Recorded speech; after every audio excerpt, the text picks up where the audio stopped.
JBN, we keep you informed. I am Michelle Jones, and in the news, woman in viral stabbing video charged. 28-year-old Chanel Freckleton, the woman who was seen in a viral clip stabbing a man, has been charged with unlawful wounding. She is set to appear in the St. Catherine Parish Court on June 29th. The alleged assault was reported to the police on May 28th. The victim of the alleged assault was 34-year-old Keishon MacGyver Porter. She did not make a report about her child being molested. She informed the police that she and the father of her child have a dispute in the family court in Kingston, as the father has filed for custody of the child, a police source said. Illegal guns seized in Rose Heights, 2 men in custody. The police in St. James on Friday seized a Walter Creed 9mm pistol with a magazine containing 9 12-gauge cartridges on Mall Road in Rose Heights. 2 men were arrested in connection with the seizure. A joint police-military team were conducting an operation in the community around 6:35 p.m. when the weapon and ammunition were discovered in bushes and seized. The investigation continues. 6 injured in St. Thomas 2-vehicle crash. 6 people, including a minor, received injuries in a 2-vehicle crash in St. Thomas this morning. One of the vehicles caught fire. The crash occurred about 4:34 a.m. along the Pamphlet Main Road. Firefighters from Morant Bay and Yalis responded to the incident. The fire was extinguished, and the injured people were assisted to the Princess Margaret Hospital, where they are being treated. Cops trying to find motive for murder of Jamaican-born TSA worker. Police in Brooklyn are continuing their investigation to ascertain the motive for Sunday's shooting death of Jamaican-born Donovan Davey. The 45-year-old was having a phone conversation with his sister while walking to his mother's house in the East Flatbush area of Brooklyn.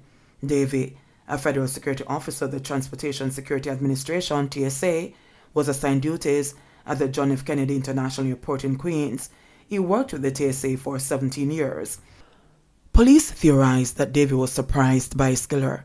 I heard 3 shots, and I was calling his name, but he wasn't responding at all. I just couldn't believe it. I heard my brother die over the phone. The New York Daily News quoted his sister, who requested not to be named. Davey, who had no criminal record, according to the police, was described by John Bambury, the TSA Federal Director at JFK International, as a long-time valued employee taken from us too soon in another senseless act of gun violence off-duty, the Daily News reported. Bambury said Davey will be missed by his co-workers and the entire TSA family. Family members told police that Davey, who attended Medgar Evers College in Brooklyn and who was fluent in French and Spanish, was not one to make enemies.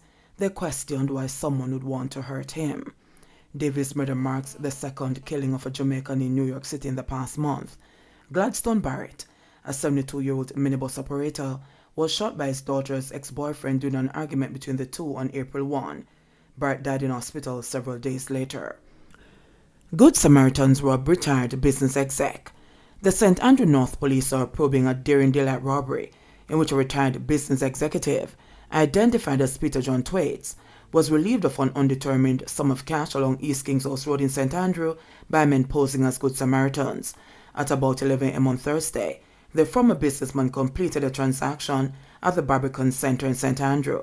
On leaving the premises, the men flagged down his vehicle and made him aware that he had a flat tire. The men then offered assistance to change the tire and proceeded to jack up the car. According to the police, during the process, one of the males went inside the vehicle and stole the complainant's cash, wallet, and cellular phone.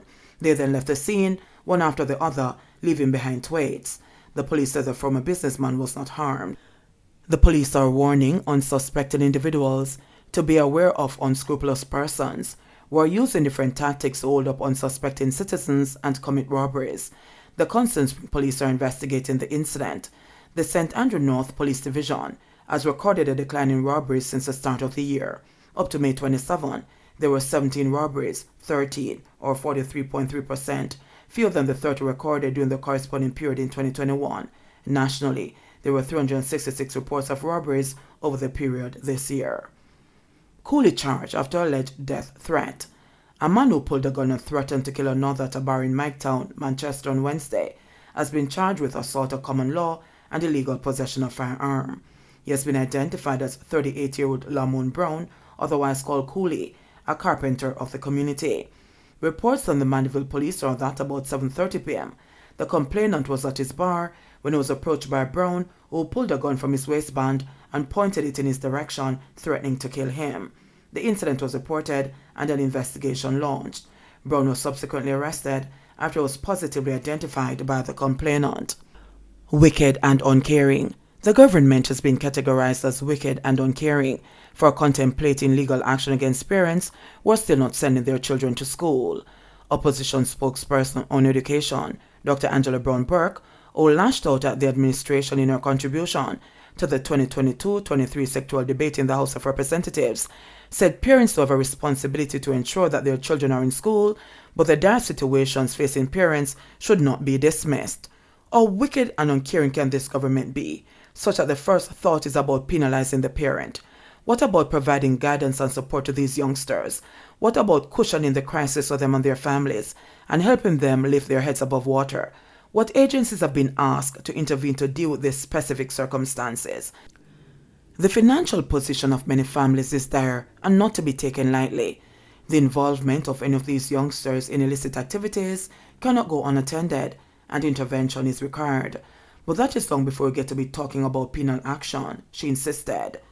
Media reports are that the Education Ministry is considering dragging the parents of close to 30,000 students to court for keeping their children out of the formal school system. Education Minister Favour Williams earlier this week clarified that the ministry will be taking all steps to find the students before resorting to any legal action.